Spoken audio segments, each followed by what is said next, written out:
அதிமுக பொதுச் செயலாளர் எடப்பாடி பழனிசாமி செய்தியாளர்களை சந்தித்து வருகிறார். அந்த காட்சிகளை தற்போது பார்க்கலாம். தேர்தல் அறிக்கையில் சுமார் 10% குறைவான அறிவிப்புகள் தான் நிறைவேற்றப்பட்டுகின்றது. ஆனால் முதலமைச்சர் திராவிட முன்னேற்ற கழகத்தினுடைய தலைவர் திரு ஸ்டாலின் அவர்கள்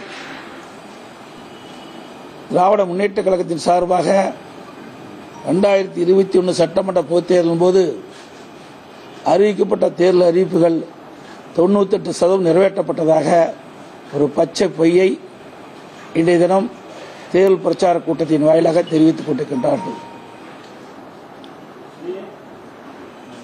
இன்றைய தினம் தமிழகத்திலே நதிநீர் பிரச்சினை, போதைப்பொருள் நடமாட்டம், விலைவாசி உயர்வு, வேலையில்லா திண்டாட்டம், மின்கட்டண உயர்வு, சொத்து வரி உயர்வு என்று பல பிரச்சனைகள் தமிழகத்திலே நிலவிக் கொண்டிருக்கின்றன.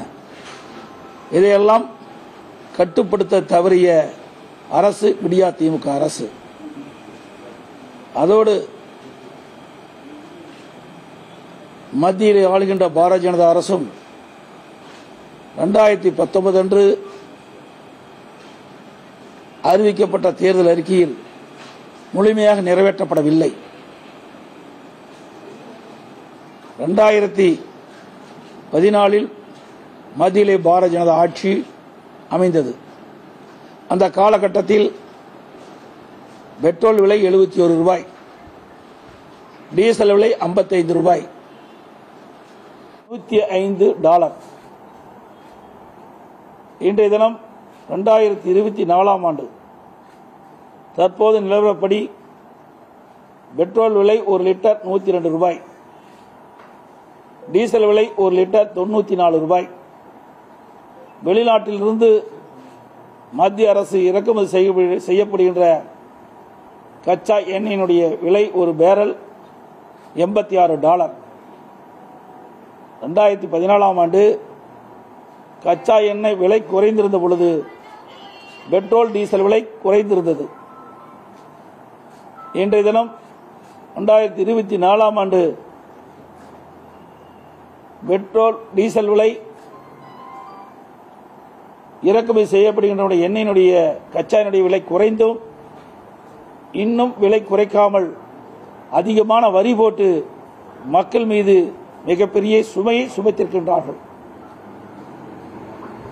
2014 ஆண்டு வெளிநாட்டிலிருந்து இறக்கப்படுகின்ற கச்சா எண்ணெயின் விலை $105. தற்போது இறக்குமதி செய்யப்படுகின்ற கச்சா எண்ணெய் விலை ஒரு பேரல் $86. ஆக கச்சா எண்ணெய் விலை உயர்ந்திருக்கின்ற நேரத்தில் பெட்ரோல் டீசல் விலை குறைவாக விற்பனை செய்யப்பட்டது. தற்போது கச்சா எண்ணெய் விலை குறைந்தும் பெட்ரோல் டீசல் விலை குறைக்கவில்லை. இதை மத்திய அரசு வன்மையாக கண்டிப்பதோடு மாநில அரசு 2021 சட்டமன்ற பொதுத் தேர்தல் போது தேர்தலில் குறிப்பிட்டார்கள், திராவிட முன்னேற்ற கழகம் ஆட்சிக்கு வந்தால் டீசல் விலை $4 குறைக்கப்படும் என்று. அவர்களும் இதுவரை குறைக்கப்படவில்லை. அண்டை மாநிலம் கர்நாடகத்திலே டீசல் விலை குறைத்திருக்கின்றார்கள், புதுச்சேரியிலே டீசல் விலை குறைத்திருக்கின்றார்கள். ஆனால் தமிழ்நாடு அரசு இன்னும் டீசல் விலை குறைக்கப்படவில்லை.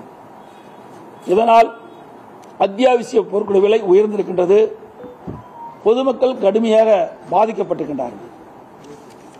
அதோடு இன்றைக்கு விலைவாசியும் கடுமையாக உயர்ந்து இருக்கின்றது. வேலைவாய்ப்பு குறைந்திருக்கின்றது. மக்களுக்கு செலவு அதிகரித்து வருமானம் குறைந்திருக்கின்றது. செலவு அதிகரித்திருக்கின்றது. மக்கள் கடுமையாக பாதிக்கப்பட்டிருக்கின்றார்கள். அரிசி 1 கிலோ 18 ரூபாய் விலை உயர்ந்திருக்கின்றது. மளிகை சாமான்கள் 40% உயர்ந்திருக்கின்றது. இதனால் மக்கள் கடுமையாக பாதிக்கப்படுகிறார்கள். இன்றைக்கு காவிரி நதி நம்முடைய ஜீவ நதி. 20 மாவட்ட மக்களுக்கு குடிநீர் ஆதாரமாக விளங்குவது காவிரி நதிநீர். அதோடு உச்சநீதிமன்றம் அளித்த தீர்ப்பின்படி ஒவ்வொரு ஆண்டும் கர்நாடக அணையிலிருந்து கர்நாடக அரசு மாதந்தோறும் ஒரு குறிப்பிட்ட டீம்ஸ் தண்ணீர் காவிரியில் நமக்கு திறந்துவிடப்பட வேண்டும். ஆனால் இந்த ஆண்டு விடியா திமுக அரசு சரியான முறையை அணுகாத காரணத்தினால் உச்சநீதிமன்றம் அளித்த தீர்ப்பின்படி கர்நாடக அரசு காவிரியில் நமக்கு தண்ணீர் திறந்துவிடப்படவில்லை. இதனால் டெல்டா விவசாயிகள் கடுமையாக பாதிக்கப்பட்டிருக்கிறார்கள். அங்கே பாசனம் செய்ய முடியாத ஒரு சூழ்நிலை ஏற்பட்டுள்ளது தண்ணீர் இல்லாத காரணத்தினால். அதோடு கர்நாடகத்தை ஆளுகின்ற காங்கிரஸ் அரசாங்கம் மேகதாதில் அணை கட்டி தீர்வோம் என்று தெரிவித்துக் கொண்டிருக்கின்றார்கள். இதற்கு முன்பு ஆட்சி செய்த கர்நாடகத்தில் ஆட்சி செய்த பாரதிய ஜனதா அரசும் மேகதாது அணை கட்டி தீர்வோம் என்று சொல்லிக் கொண்டிருக்கின்றார்கள். இரண்டு தேசிய கட்சிகளுமே மாறி மாறி கர்நாடகத்தில் ஆட்சி செய்து கொண்டிருக்கின்ற காலகட்டத்தில் மேகதாது அணை கட்டி தீர்வோம் என்று இரண்டு கட்சியிலும் ஒரே எண்ணத்தின் அடிப்படையில் கருத்துக்களை தெரிவித்து வருகிறார்கள். மேகதாது அணை கட்டப்பட்டு விட்டால் தமிழ்நாடு பாலைவனமாகிவிடும், குடிநீர் பிரச்சனை கடுமையாக வந்துவிடும்.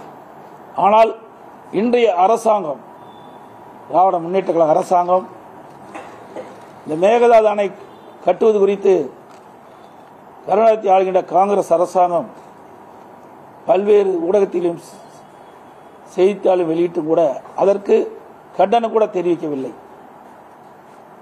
அண்மையில் தமிழ்நாடு அரசு கர்நாடக அரசிடமிருந்து ஒரு 3 டீம்ஸ் தண்ணீர் காவிரியில் திறந்துவிட வேண்டும் என்று கோரிக்கை வைத்தார்கள். அந்த கோரிக்கையை கர்நாடக அரசு நிராகரித்தது மட்டுமில்லாமல் கர்நாடக அணையிலிருந்து ஒரு சொட்டு நீர் கூட காவிரியில் திறந்து விட மாட்டோம் என்று ஆணவ பேச்சில் இன்றைக்கு அங்கே இருக்கின்ற ஆட்சியாளர்கள் தெரிவித்தது கண்டிக்கத்தக்கது. அதை கூட தமிழ்நாட்டில் ஆளுகின்ற முதலமைச்சர் ஸ்டாலின் அவர்கள் எதிர்ப்பு குரல் கொடுக்கவில்லை. அதற்கு காரணம், இன்னைக்கு காங்கிரசும் திமுகவும் இந்திய கூட்டணியில் அங்கம் வைக்கின்றது. அந்த கூட்டணிக்கு ஏதாவது பிரச்சனை வந்துவிடும் என்ற அச்சத்தின் அடிப்படையில் தமிழ்நாட்டு மக்களுடைய வாழ்வாதாரம் பாதிப்பதை பற்றியெல்லாம் கவலைப்படாமல் கூட்டணியில் பிரச்சனை வந்துவிடும் என்ற எண்ணத்தின் அடிப்படையில் அதுக்கு எந்த கருத்தும் தெரிவிக்காதது கண்டனத்துக்குரியது. அதோடு தமிழ்நாட்டில் இருக்கின்ற நம்முடைய முதல் தலைமுறை வாக்காளர் மாணவர்கள், பெண்கள், இளைஞர்கள் இந்த தேர்தலிலே வாக்குச்சாவடிக்கு வந்து தங்களுடைய ஜனநாயக கடமையை ஆற்ற வேண்டும். அதோடு மத்திய மாநில அரசுகளை பற்றி இன்றைய இளைஞர்கள் வாட்ஸ்அப் மற்றும் வலைதளங்கள், ட்விட்டர், ஃபேஸ்புக் போன்ற வலைதளங்களில் இன்றைக்கு இந்த ஆட்சியாளருடைய குறைபாடுகளை தெரிவித்து வருகின்றார்கள். ஆகவே இளைஞர்கள், மாணவர்கள், பெண்கள், முதல் தலைமுறை வாக்காளர்கள் அனைவரும் அனைத்து இந்திய அண்ணா திராவிட முன்னேற்ற கழகத்துக்கு வாக்களிக்க வேண்டும் என்று நேரத்தில் கேட்டு, அதோடு சில பத்திரிகைகளும் சில ஊடகங்களும் வேண்டுமென்றே திட்டமிட்டு மத்தியில் ஆளுகின்ற பாரதிய ஜனதா அரசை அழுத்தத்திற்கும் மாநிலத்தில் ஆளுகின்ற திராவிட முன்னேற்ற கழக அரசாங்கத்தின் அழுத்தத்திற்கும் இன்றைக்கு அடிபணிந்து அனைத்து இந்திய அண்ணா திராவிட முன்னேற்ற கழகத்திற்கு பின்னடைவு ஏற்படுவதைப் போல ஒரு கருத்து கணிப்பில்லை, அது ஒரு பொய்யான கருத்து திணிப்பை இன்னைக்கு வெளியிட்டிருக்கின்றார்கள். அதை நாம் பொருட்படுத்த வேண்டியதில்லை. நம்ம கழக நிர்வாகிகளும் தொண்டர்களும் தேர்தல் நேரத்திலே எறும்பை போல தேனீக்களை போல சுறுசுறுப்பாக பணியாற்றி நம்முடைய வாக்கள் சிதறாமல் பதிவு வைக்க பாடுபட வேண்டும். நம்முடைய வெற்றி நிச்சயம். தமிழகம், பாண்டிச்சேரி உட்பட 40 இடங்களில் நாம் வெற்றி பெறுவோம். விளவங்கோடு இடைத்தேர்தலிலும் அதிமுக வெற்றி பெறும். நம்முடைய கூட்டணியும் வெற்றி பெறும். தமிழகத்தில் ஒரு பக்கம் திமுக ஊழலை வெளியிடுவோம், அதிமுக ஊழலை வெளியிடுவோம் சொல்லி அண்ணாமலை சொல்லிட்டு வராரு. அது மட்டும் இல்லாம இப்ப பாஜக தேர்தலிலையும் ஊழலை ஒழிப்போம் அப்படின்னு சொல்லிட்டு வராங்க. ஆனா இப்ப இந்த தேர்தல் பத்திரம் மூலமா பல்லாயிரக்கணக்கான கோடி ஊழல் பெற்றிருக்காங்க. இதை பத்தி நீங்க என்ன நினைக்கிறீங்க? அதாவது தேர்தல் பத்திரம் வெளியிட்டு இருக்கிறாங்க. அதுல பாரதிய ஜனதா அரசும் பாரதிய ஜனதா கட்சியும் அதிகமான நிதியை பெற்றிருக்குது, காங்கிரஸ் கட்சியும் அதிகமான நிதியை பெற்றிருக்குது. திராவிட முன்னேற்ற கழகம் 656 கோடி ரூபாய் தேர்தல் பத்திரம் மூலமாக நிதியை பெற்றிருக்கிறது.